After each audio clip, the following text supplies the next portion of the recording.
Hello friends, welcome back Tiruvannamalai வாக்கு channel நண்பர்களே. இன்னைக்கு இந்த வீடியோவில் ஒரு முக்கியமான ஜோதிட தாள்களை தான் இப்போ இந்த வீடியோவில் அதிரடியாக பார்க்க போகிறோம். பார்க்குறதுக்கு முன்னாடி என்ன ஜோதிட தாள்கள் பார்க்க போகிறோம் அப்படிங்கிறத வாங்க இன்ட்ரோவில் பார்க்கலாம். ஸோ 2026 மிக ஒரு பிரம்மாண்டமான முக்கியமான நாளானது வரப்போகுது. அது என்னைக்கு அப்படின்னு பார்த்தீங்கன்னா ஜூன் மாதம் 14ஆம் நாள் அன்னைக்கு தமிழ் மாதம் வைகாசியுடைய மிகவும் முக்கியமான 31ஆம் நாள் கிழமை அன்னைக்கு ஞாயிற்றுக்கிழமை. இந்த நாள் ரொம்ப ஒரு பிரம்மாண்டமான சிறப்பு மிக்க நாள். அப்படி என்ன சிறப்பான நாள்னு கேட்குறீங்களா? இந்த நாள் அமாவாசையானது வருது. வரக்கூடிய இந்த அமாவாசை கரெக்டாக பார்த்தீங்கன்னு வச்சுக்கோங்களேன், வைகாசி மாதம் வரக்கூடிய ஞாயிற்றுக்கிழமை அமாவாசை. இந்த ஞாயிற்றுக்கிழமை வரக்கூடிய அமாவாசை ரொம்ப சிறப்பான அமாவாசை. இந்த அமாவாசையில் கிரகங்கள் சேர்றதுனால ஒவ்வொரு ராசிக்காரங்களுக்கும் தலையெழுத்து மாறும். அதில் கடகம் ராசியில் பிறந்தவங்களுக்கு என்ன மாதிரி தலையெழுத்து மாறும் அப்படிங்கிறத தான் இந்த வீடியோவில் ஷேர் பண்ண போகிறேன். ஸோ கடக ராசிக்காரங்களாக இருக்கக்கூடிய நீங்கள் இந்த வீடியோ பார்த்துட்டு இருந்தீங்கன்னா கண்டிப்பாக இந்த வீடியோவை ஃபுல்லாக பாருங்கள். இந்த அமாவாசையில் கிரகங்கள் சேர்றதுனால உங்களோட ராசிக்கு என்ன பலன் கிடைக்கும் அப்படிங்கிறத தெரிஞ்சுக்குங்க. அதற்கேற்ப நடந்து பலனும் பெறுங்க. ஆக்சுவலி இந்த அமாவாசை பார்த்தீங்கன்னு வச்சுக்கோங்களேன், ரொம்ப பிரம்மாண்டமான அமாவாசையாக வருவதற்கு காரணமே இந்த அமாவாசையில் நடக்கக்கூடிய கிரக பயிற்சிகள் என்று சொன்னால் அது மிகையாகாத ஒரு உண்மை. பொதுவாக அமாவாசை அப்படிங்கிறது நிறைய ஸ்பெஷலான நாட்கள். இந்த ஸ்பெஷலான நாட்கள்லாம் பார்த்தீங்கன்னு வச்சுக்கோங்களேன், நம்ம கைக்கு வரும்போது சில பரிகாரம் செய்து இந்த நாளை நல்லா நாம் பயன்படுத்திக்கணும். அதனால் இந்த ஸ்பெஷல் அமாவாசையில் பரிகாரம் செய்கிறத நான் உங்களுக்கு சொல்கிறேன். அதையும் இந்த வீடியோவில் எண்டில் தெரிஞ்சுக்குங்க. கிரகங்கள் பலது உங்களுக்கு அமைகிறதுனால பழி தீர்க்கிற மாதிரி ஒரு சூப்பரான நேரம் கூட இந்த அமாவாசையிலேருந்து ஏற்படும். அதனால் அதெல்லாம் என்னென்ன பலன் அப்படிங்கிறத உங்களுக்கு ஷேர் பண்ணுறேன். அதெல்லாமே இந்த வீடியோவில் கடக ராசிக்காரங்க தெரிஞ்சுக்குங்க. தெரிஞ்சு அதற்கேற்ப நடந்து பயனும் பெறுங்க. ஃபர்ஸ்ட் ஆஃப் ஆல் உங்கள் ராசிக்கு சிவன்மலை ஆண்டவர் உத்தரவு பெட்டி பற்றி கொஞ்சம் சொல்கிறேன். ஏன்னா சிவன்மலை ஆண்டவர் உத்தரவு பெட்டி தான் நிறைய மாற்றத்தை கொடுக்கக்கூடிய ஒரு பெட்டி. திருப்பூர் மாவட்டத்தில் இந்த கோவில் அமைந்திருக்கு. அந்த சைடு இருக்கக்கூடிய மக்கள்லாம் இதை வைத்து தான் விவசாயத்துக்கும் வாழ்க்கைக்கும் அடுத்து என்ன பண்ணுங்கிறதையே தீர்மானிப்பாங்க. ஸோ இதுக்கும் இந்த மக்கள் இந்த மாதிரி தீர்மானிக்கிறதுக்கும் என்ன சம்மந்தம் அப்படின்னு நீங்கள் கேட்கலாம். அதை தான் இப்போ நான் உங்களுக்கு விளக்கமாக ஷேர் பண்ண போகிறேன். ஸோ சிவன்மலை திருப்பூர் மாவட்டம் காங்கேயத்துக்கு அடுத்தே அமைந்திருக்கக்கூடிய ஒரு மலை. இந்த கோவிலுடைய ஸ்பெஷலே முருகர் தான்.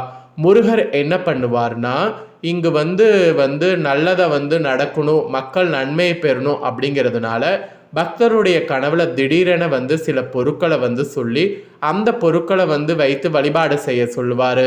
அப்படி சொல்லக்கூடிய பொருள் அப்போதைக்கு கண்ணாடி பெட்டியில் வைத்து பூஜை செய்யப்படும். அந்த மாதிரி செய்யப்படக்கூடிய பொருளால் சமுதாயத்தில் தாக்கம் ஏற்படும். அது பாசிட்டிவாகவும் இருக்கலாம், நெகட்டிவாகவும் இருக்கலாம். அதனால் அங்கே இருக்கக்கூடிய மக்கள் முருகர் என்ன உத்தரவு பொருள் சொல்கிறாரோ அதுக்கு ரிலேட்டடாக தான் கவனமாக செயல்படுவாங்க. இது அங்கே இருக்கக்கூடிய மக்களுக்கு மட்டும் கிடையாது, நமக்கும் கரெக்டாக முருகர் சொல்வது கரெக்டாக இருக்கும். அதனால் இதுக்கும் உங்கள் ராசிக்கும் என்ன சம்மந்தம் அப்படின்னு கேட்குறீங்களா? முருகர் எப்படி உத்தரவு பொருளை உத்தரவு கொடுத்து சமுதாயத்தில் தாக்கத்தை ஏற்படுத்துங்கிறத சொல்கிறாரோ அது போல் கிரகங்களாலேயும் உங்களுக்கு தாக்கங்கள் ஏற்படும் அப்படிங்கிறத இந்த அமாவாசை பலன்கள் மூலிமா தெரிஞ்சு இதற்கேற்ப கவனமாக இருக்கணும் அப்படிங்கிறத தான் இந்த இடத்துல உங்களுக்கு சொல்ல வர. சரி, இவ்வளோ நேரம் உங்களுக்கு என்னங்கிறத பார்த்துருப்பீங்க. இப்போ தான் உங்களுக்கு பலன்களை சொல்ல போகிறேன். வாங்க உங்களுக்கான பலனை அதிரடியாக டீட்டெயிலாக இந்த வீடியோவில் தெரிஞ்சுக்கொள்ளலாம். கடக ராசிக்கு வைகாசி அமாவாசையில் அதிரடி பலன்கள் பணவரவு கொட்டும் அப்படிங்கிற மாதிரி சொல்லப்படுது. வைகாசி அமாவாசையில் கடக ராசிக்கு அதிர்ஷ்டம் கிடைக்குமா, என்ன மாதிரியான பலன்கள் கிடைக்கும், வழிபாடு செய்ய வேண்டிய தெய்வம்லாம் குறித்து இந்த ஜோதிட வீடியோவில் விரிவாக சொல்ல போகிறேன். அதை நீங்கள் பார்க்க போகிறீங்க. பேசிக்காகவே வைகாசி மாதம் என்றாலே சிறப்பான மாதமாகும். முருகர் அவதரித்த மாதமாகும். வைகாசி மாதம் ஆரம்பிக்கும் போதே அஸ்வினி நட்சத்திரத்தில் சந்திரன் சஞ்சாரத்தை தொடங்கியப்பயே அமாவாசை வந்தது. அதுக்கப்புறம் இப்போ வைகாசி கடைசியாகவும் அமாவாசை 14ஆம் தேதி வர இருக்கு. இதில் 12ஆம் இடத்துல சனி தன் இருப்பு நிலையை நிறுத்தியிருக்கிறார். செவ்வாய் மேச வீட்டில் ஆட்சியாக இருக்கிறார். சுக்கிரன் கடக வீட்டில் இருக்கிறார். சூரியன் ரிஷப வீட்டில் இருந்து இந்த அமாவாசையானது தனது சஞ்சாரத்தை தொடங்குது. ஸோ இந்த மாதிரி இருக்கக்கூடிய பட்சத்தில் இந்த வைகாசி அமாவாசை சிறப்பான அமாவாசை. சுக்கிரன் குரு உச்சமாக இருக்கக்கூடிய கடகத்தில் வந்து அமர்கிறார். கேது சிம்ம வீட்லேயும் ராகு கும்ப வீட்லேயும் இருக்கிறார். இந்த கிரக நிலைகள் உங்கள் ராசிக்கு நிறைய விதமான பலன்களை கொடுக்கும்.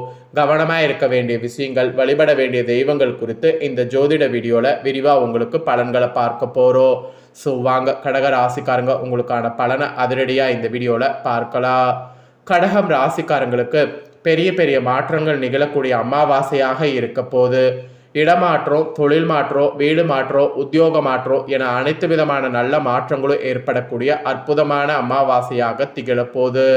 படபடப்பு, முதுகு தண்டுவடம், கழிவு பாதை தொடர்பான விஷயங்களில் ஒரு வருடத்திற்கு மிகுந்த கவனமாக இந்த அமாவாசையிலிருந்து இருக்க வேண்டும். மெயினாக கோபம் எதுக்கும் வேண்டாம். கோபத்தை குறைத்து கொள்வது இந்த அமாவாசையில் நல்லது. எல்லா விஷயங்களுமே சரியாக இருக்க வேண்டும் என்று நினைப்பதை தவிர்த்து கொள்வது நல்லது. அதற்காக கோபப்படுவது, வேலையாட்களை திட்டுவது தவிர்ப்பது நல்லது. கோபத்தை தவிர்ப்பது நன்மை பயக்கோ. எதிரிகளை மிக சாதாரணமாக எடை போடுவதை தவிர்ப்பது நல்லது. பொறுமையாக எல்லா விஷயத்தையும் கடைபிடிப்பது ஏற்றத்தையும் நன்மையை தரும். ஸோ அதனால் இந்த அமாவாசையிலேருந்து அதை கடைபிட பாருங்க.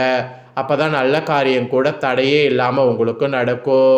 பிள்ளைகள் விஷயம், துணை விஷயம், உறவுகள் தொடர்பான விஷயங்கள், பெற்றோர் என அனைத்து விஷயங்கள்லையும் அற்புதமான ஏற்றங்கள் ஏற்படக்கூடிய காலகட்டம். யாருக்கு உதவி செய்தாலும் கவனமாக செய்வது நல்லது. இதுவரை இருந்து வந்த சலனங்கள் நீங்கும். அடுத்தடுத்து நல்ல காரியங்கள் நடக்கும். எல்லா விதமான நன்மைகளும் ஏற்படும்னு சொன்னால் அது மிகையாகாத ஒரு உண்மை. விரையும் கொஞ்சம் வரும், அதை மட்டும் கொஞ்சம் கண்ட்ரோலாக பார்த்துக்குங்க. மகான்கள் வழிபாடு இந்த அமாவாசையில் ஏற்றத்தை கொடுக்கும். பெரிய மனிதர்களுடைய ஆதரவு கிடைக்கும். எடுத்த காரியத்தில் ஜெயம் ஏற்படும். தொட்டது தொடங்கக்கூடிய நல்ல காலகட்டம். விரயங்கள் அதிகரிக்கும். இந்த அமாவாசையில் உங்களுக்கு பல்வேறு மாற்றங்களை கொண்டு வரக்கூடிய காலமாக கிரகங்கள் இருக்கு. வீடு மாற்றம், வேலை தொடர்பான இடமாற்றம் போன்ற விஷயங்கள் ஏற்பட வாய்ப்பு இருக்கு. அது வந்து உங்களுக்கு வேணுங்கிறவங்களுக்கு ஹாப்பி, வேணாங்கிறவங்களுக்கு கஷ்டம். அதோடு கடுமையாக உழைத்தாலோ அதற்கான பலன் தாமதமாக கிடைப்பதால் மனதில் சிறிய வருத்தம் உருவாகும். பணவரவு இருந்தாலும் செலவுகளும் அதிகரிக்கும். ஒரு கடனை அடைக்க மற்றொரு கடன் வாங்க வேண்டிய சூழ்நிலை உருவாகலாம். எனவே பல விஷயங்களில் கவனமாக இருப்பது இந்த அமாவாசையில் நல்லது.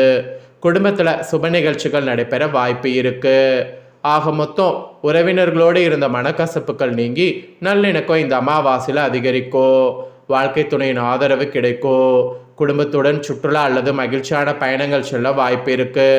வேலை மற்றும் தொழிலில் புதிய வாய்ப்பு கிடைக்கும். சிலருக்கு பதவி உயர்வு அல்லது பொறுப்புகள் அதிகரிக்கலாம். தொழில் செய்பவர்களுக்கு முக்கிய நபர்கள் ஆதரவு கிடைக்கும். வியாபாரத்தில் புதிய முன்னேற்றங்கள் காணப்படும். மாணவர்களுக்கு கல்வியில் நல்ல முன்னேற்றம் ஏற்படும். பெற்றோர் மற்றும் ஆசிரியர்களுடைய பாராட்டு கிடைக்கும். கலைத்துறையில் இருக்கிறவங்களுக்கு புதிய வாய்ப்புகளும் கௌரவமும் கிடைக்கும். பெண்களுக்கு பொருளாதார நிலை திருப்திகரமாக இருக்கும். ஆடை ஆபரண சேர்க்கை ஏற்படும். உடல்நலத்தில் மட்டும் சிறிய கவனம் செலுத்துவது நல்லது. அதை மட்டும் இந்த அமாவாசையில் பண்ணிங்கன்னா கண்டிப்பாக பெரிய ஆபத்துக்கள் இல்லாமல் தப்பித்து கொள்ளலாம். ஸோ இந்த அமாவாசையுடைய பலன்கள் இதுதான். இப்போ உங்களுக்கான பரிகாரம் சொல்ல போகிறேன். ஜென்ம பாவம் நீக்க இந்த வைகாசி அமாவாசையில் இந்த பரிகாரத்தை செய்யுங்க.